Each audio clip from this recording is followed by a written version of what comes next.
Hi, and welcome to Produce Talks, the CPMA podcast. I am your host and the CPMA Education Manager, Jason Corley.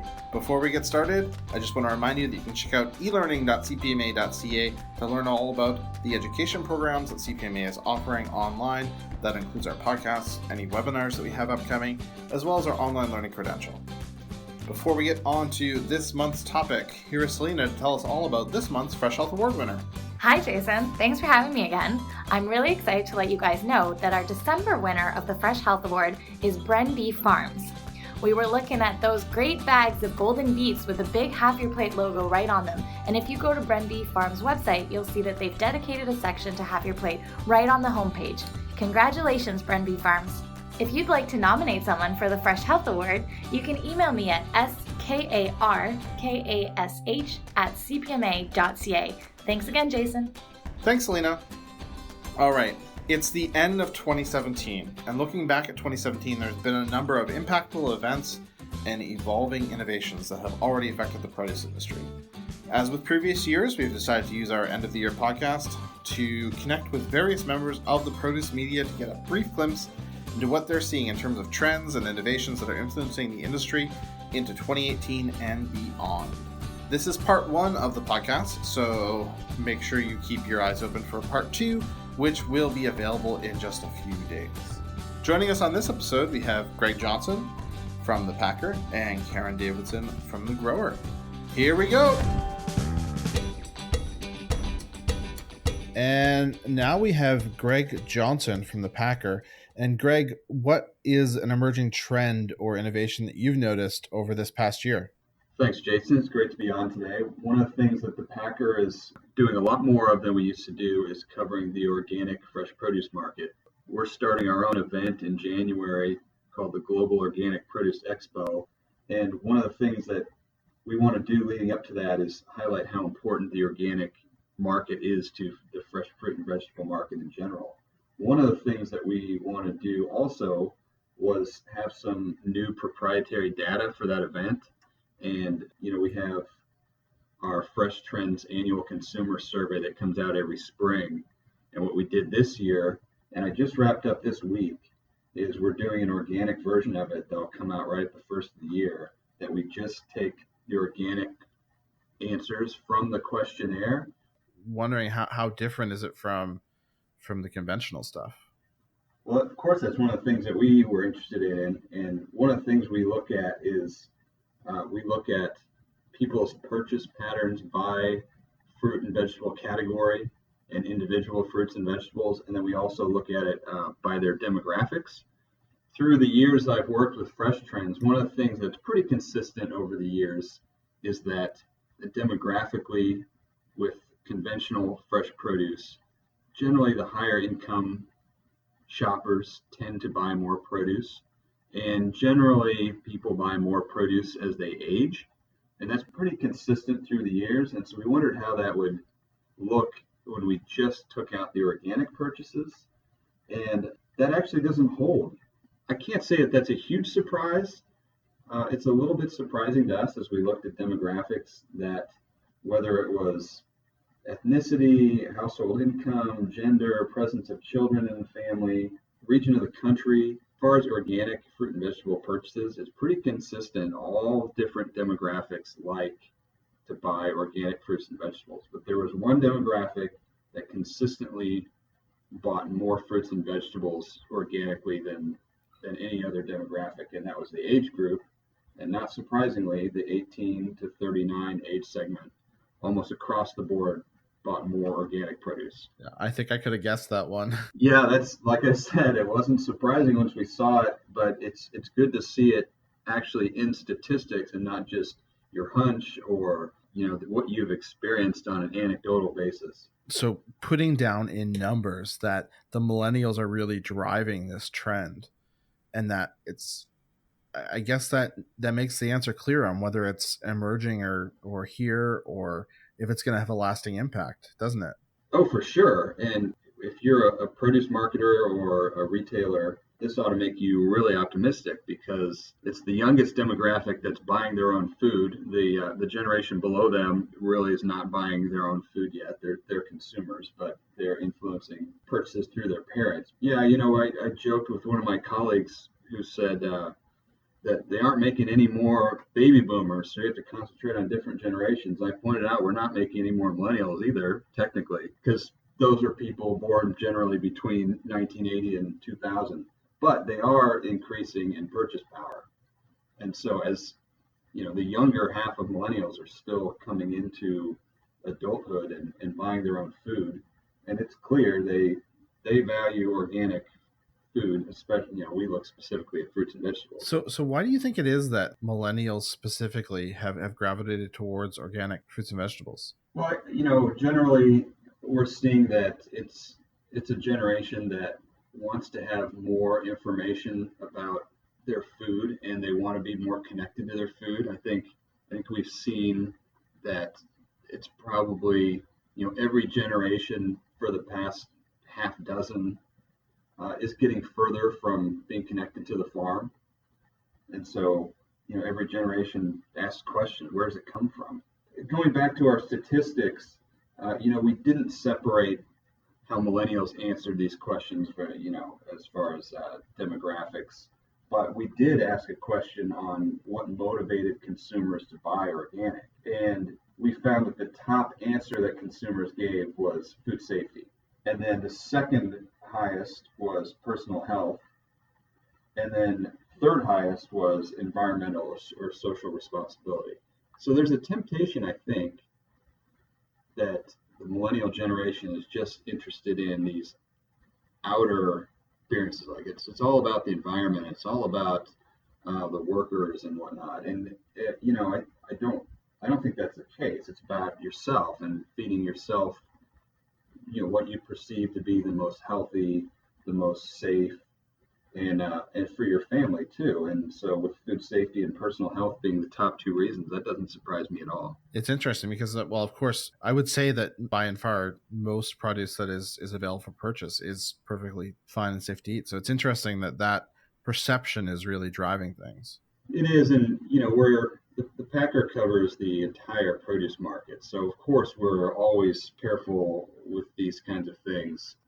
Some consumer groups will make bigger statements about health and safety, and all the science we've seen says conventional and organic are both very healthy and very safe. So there might be a perception in the market among consumers, and if marketers can use that to their benefit, without disparaging the other side, we're all for that. Is your data specific to the U.S. or do you have anything on Canada as well? I should have made that clear. It is a total U.S. survey. Fresh Trends has been around for more than 30 years, and we just do a statistical significant sample size within the U.S. So, of course, the packer covers the Canadian market, and we see what's going on up there, but I can't give you hard statistics. It's possible you would see something different in your market than we're seeing here. We tend to see trends be pretty consistent with U.S. and Canada. Are retailers and even food service, are they already making these adjustments to cater to millennials and this organic trend? I think when it comes to retail, I definitely think retailers would say organic is a mainstream item. And whether, depending on how they display it in stores, there's still some debate on whether to integrate it within the rest of the produce or have a separate section. And neither is right over the other. It's right for, whatever chain is dealing with. But it's definitely mainstream. I mean, I would be shocked if you find a decent sized supermarket in the US or Canada that does not have organic produce items. So that being the case, it'd be like saying there's no apples. It's definitely mainstream. As far as food service goes, it's a lot harder to make that value case in food service. We have a guest columnist, Tim York, who's the president of Marcon, and he weighs into organic, a couple times a year. And I think the last time he wrote a column about it, he said the value proposition is just not there because it's hard for restaurants to make exclusively organic dishes. And, it's a higher price point when you buy from a grower shipper. So you have to be able to get that back with your consumer. And that doesn't doesn't really translate very well. There are some isolated cases like salads. If a restaurant were to buy only organic salad ingredients, they could put on a menu an organic salad, and that would be good. But when you're mixing ingredients, just because you use organic tomatoes in a tomato sauce, the rest of it's going to be conventional. You really didn't provide that customer with that organic value like you can do when you buy from a grocery store. This trend is definitely upwards, and as you say, it's become mainstream in retail pretty much. So I'm curious as to why you identified this topic out of all the kind of trends that are happening in the produce industry. Is organic on that much of an upswing now that in the next couple of years it's going to be that big? It's never going to be. I would not think it's going to be the majority of what you see in a grocery store typically, because it is a less efficient method of producing fruits and vegetables. There are always going to be pockets, and one of the reasons I think it's interesting, and I wish this were not the case, but in the U.S., fresh produce consumption has generally been flat for about 10 years. And somehow the produce industry and retailers managing their produce sections have managed to find year-over-year sales gains. So how are there sales gains when people aren't eating more produce? It's because of things like organic and value added and these things that create more value to produce while people are not necessarily buying and eating more. It's going up as the population expands, but it's not going up above that. And so I think it's really interesting that industry is still finding a way to provide more value to consumers without convincing them to eat more, which we all know consumers should be doing. What do you think is going to happen in the next year in terms of organic? I think you've already touched on that a bit, but is there anything specific you want to touch on? I don't think there's a ceiling. I think, I would expect growth to continue because if you're a grower, there's a 3-year period where you have to be growing organically before you can apply and get a certified organic license under USDA's National Organic Program. So there is land right now that's in transition. So there definitely will be more produce in the market. There is a possible ceiling, because one of two things can happen. One, there isn't enough demand for what they're producing, or the grower shipper community starts producing so much organic that it's so easy to find that there stops being a price increase over conventional. That's the way it works. If you're a grower and it costs you 25% more to produce organic apples versus conventional, and you're not getting 25% more when you're selling it, they'll stop doing it. That's the way markets work. How far is that down the road? Hopefully not too soon. It seems like consumers still want it. I don't know if there's any last thoughts that you want to offer on the topic. No, I think that cleared up pretty well, and anyone who gets the packer should keep their eye out for the organic fresh trends, which will come out right around the beginning of the year. Thanks very much, Greg. Jason, appreciated it. And now it's time to take a quick break to hear from our sponsor, Nature Fresh Farms. We're going to check in with Ray. Hi, Jason. With the holiday season fast approaching, it's time to start planning for the festive gatherings that abound this time of the year. With an abundance of sweets and family dinners to attend, there's no better way to treat your guests than by incorporating healthy eating into your party hors d'oeuvres and dessert plates. Start the festive season off with a bell pepper lentil dip or a plate of Tom's tomato crostinis. And don't worry, you'll be able to satisfy your guests' sweet tooth with a batch of chewy bell pepper oatmeal cookies. Nature Fresh Farms is here to help make your holiday season fresh and festive. Happy holidays from our family to yours.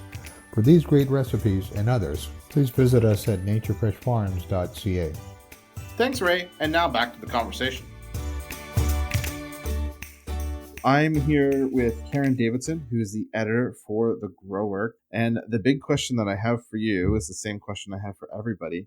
What did you see as an emerging trend or something that was really exciting that is going to change produce as we move forward? It's a great question. There is an emerging trend of small startup companies bringing new technologies to agriculture. And I would say that I first noticed this at the Ontario Fruit and Vegetable Convention trade show last February. So these are companies that have never intersected with agriculture in the past, But I'm certainly starting to see in the field and in processing plants that they are going to make a difference very, very quickly. What sort of companies are we talking about here? If they're going to make a difference, why is this different than other companies that were making a difference in the past, I guess? These are companies that have not had anything to do with agriculture. In some cases, they've sprung out of various universities. In some cases, actually taking a pivot from, say, the oil and gas industry. That's a sector that's had a bit of a downturn, and they've realized that there are opportunities in agriculture. One example of that is a company in Waterloo, Ontario called P&P Optica. They are going to make a real difference in food safety and in reducing food waste. The technology for P&P Optica is hyperspectral imaging. What they do is illuminate an object with a bright light, and then they analyze the color variations and generate data from those colors. All of that happens in milliseconds. So the result is that the operator can tell the chemical makeup of a food product. That's a very simplistic explanation, but the real world application is it's happening at Ippolito Produce in Burlington, Ontario. That's a company that's very well known as a leader in spinach and in other salad greens. The director of engineering told me quite recently that they were finding that their optical sorters were discarding too much spinach. In fact, he told me that 93% of the discards were actually good leaves of spinach. So that was creating a lot of food waste. What Ippolito has done in conjunction with P&P Optica is to install this smart imaging machinery. And the whole idea is that not only can they sort out foreign objects, of course that's a food safety issue, but they can also reduce food waste. Does it take a picture almost? Is that the idea? Yes, it's taking pictures, thousands of pictures in milliseconds. You can have thousands of leaves going underneath this machine. I mean, it's not really an X-ray machine, but picture something like that. And the machine is able to sort out what is a good leaf and a bad leaf, but in a way that actually indicates the chemical makeup of the food product. It's a complicated system. I'm probably not explaining the science the best that I can, but suffice to say that this is quite revolutionary in terms of being an improvement on the optical sorters that are on the market today. So you have this company that is involved with hyperspectral analysis. How did they find that this connected with the produce industry? Do we know? That is an interesting question in that I believe there was a chance meeting at the Conestoga Institute of Food Technology. So yes, again, it was a random meeting, and they realized that there were skills that could be used in the agriculture industry. And so they decided about a year ago to start a pilot project. And so that's not the only example that you found, right? Exactly. One of the other examples, and again, I noticed these folks at the Ontario Fruit and Vegetable Convention a year ago, and that is a company from downtown Toronto. Spirometrics is the name. Interesting background here. It's a company that evolved with the University of Toronto professor specializing in mold and bacteria. So their first clients were actually in the area of indoor air quality. They had a plant pathologist come on staff, and they realized that there were other opportunities. In the past couple of years, they've been working with Ontario potato farmers on a device that can detect late blight in potatoes. And what's revolutionary for potato growers is that this device, it's placed on a pole in the field, but it can detect spores of late blight about 2 weeks before a scout can spot evidence in the field. So that really means that growers can start spraying a fungicide to protect their crop before there is any damage. It's very simple technology. I actually saw this out in a potato field this summer, and it looks like a foghorn. This past year was a really wet summer here in Ontario, so it was quite valuable in alerting growers to start spraying. They started spraying as early as the first week of July. They have developed this quite rapidly to the point that they hope to commercialize it for 2018. They're going to call it the Spornado, and it's going to be available for about $800. So there's an example of a downtown Toronto company who had nothing to do with agriculture in the past. I know that it was quite an experience for them to go out into a potato field.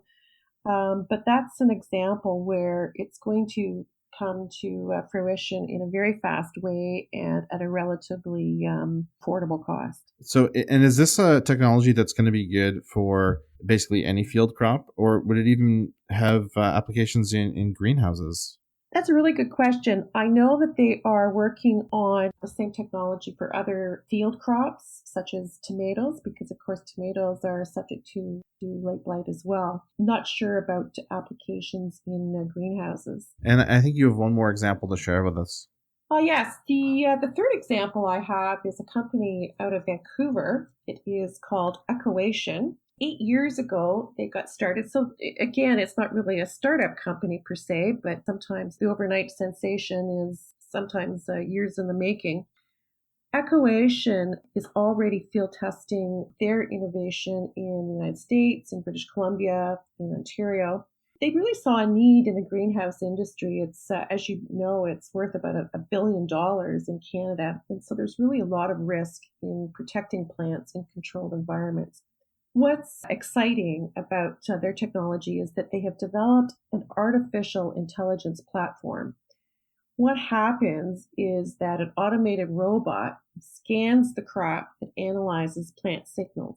Again, here's an example where the computers are analyzing the data in milliseconds and they're giving a reading on the actual state of plant health.